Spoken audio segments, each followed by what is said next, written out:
एक गांव में एक व्यक्ति रहता था। उसका नाम था रूप कुमार। जैसा नाम वैसा रूप।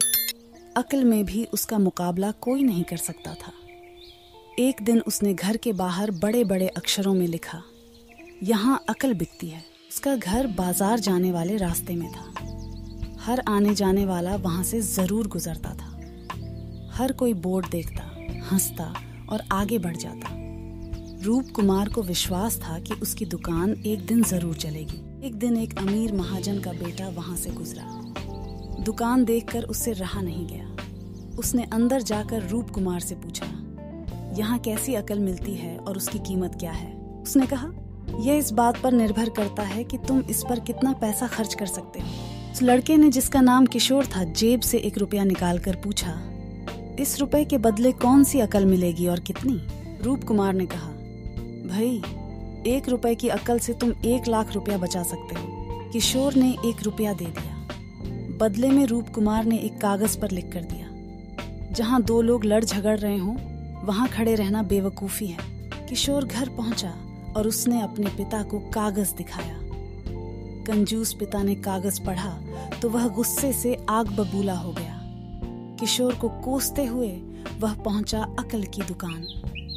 कागज की पर्ची रूप कुमार के सामने फेंकते हुए चिल्लाया, वह रुपया लौटा दो जो मेरे बेटे ने तुम्हें दिया था। रूप कुमार ने कहा, ठीक है, लौटा देता हूँ, लेकिन शर्त यह है कि तुम्हारा बेटा मेरी सलाह पर कभी अमल नहीं करेगा। कंजूस महाजन के वादा करने पर रूप कुमार ने रुपया वापस कर दिया। उस नगर के राजा की 2 रानियां थीं।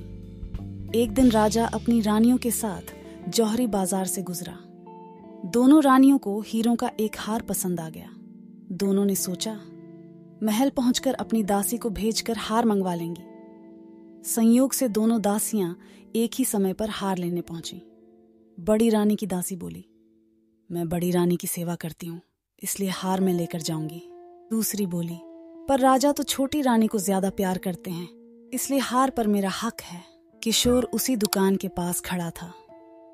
उसने दासियों को लड़ते हुए देखा। दोनों दासियों ने कहा, वे अपनी रानियों से शिकायत करेंगी। जब बिना फैसले के वे दोनों जा रही थीं, तब उन्होंने किशोर को देखा। वे बोली, यहाँ जो कुछ हुआ तुम उसके गवाह रहना। दासियों ने रानी से और रानियों ने राजा से शिकायत की। राजा ने दासियों की खबर ली। दासियों ने कहा, किशोर से पूछ लो, वह वहीं पर मौजूद था। राजा ने कहा, बुलाओ किशोर को गवाही के लिए, कल ही झगड़े का निपटारा होगा। इधर किशोर हैरान, पिता परेशान। आखिर दोनों पहुंचे अक्ल की दुकान। माफी मांगी और मदद भी। रूप कुमार ने कहा, मदद तो मैं कर दूं, पर अब जो मैं अक्ल दूंगा उसकी कीमत है 5000 रुपए। मरता क्या न करता। कंजूस पिता के कुढ़ते हुए दिए 5000।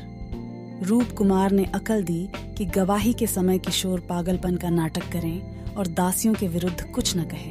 अगले दिन किशोर पहुंचा दरबार में। करने लगा पागलों जैसी हरकतें। राजा ने उसे वापस भेज दिया और कहा, पागल की गवाही पर भरोसा नहीं कर सकते। गवाही के अभाव में राजा ने आदेश दिया, दोनों रानी अपनी दासियों को सजा दें, क्योंकि यह पता लगाना बहुत ही मुश्किल है कि झगड़ा किसने शुरू किया। बड़ी रानी तो बड़ी खुश हुई, छोटी को बहुत गुस्सा आया। किशोर को पता चला कि छोटी रानी उससे नाराज हैं, तो वह फिर अपनी सुरक्षा के लिए परेशान हो गया। फिर पहुंचा अक्ल की दुकान। रूप कुमार ने कहा, इस बार अक्ल की कीमत 10,000 रुपए।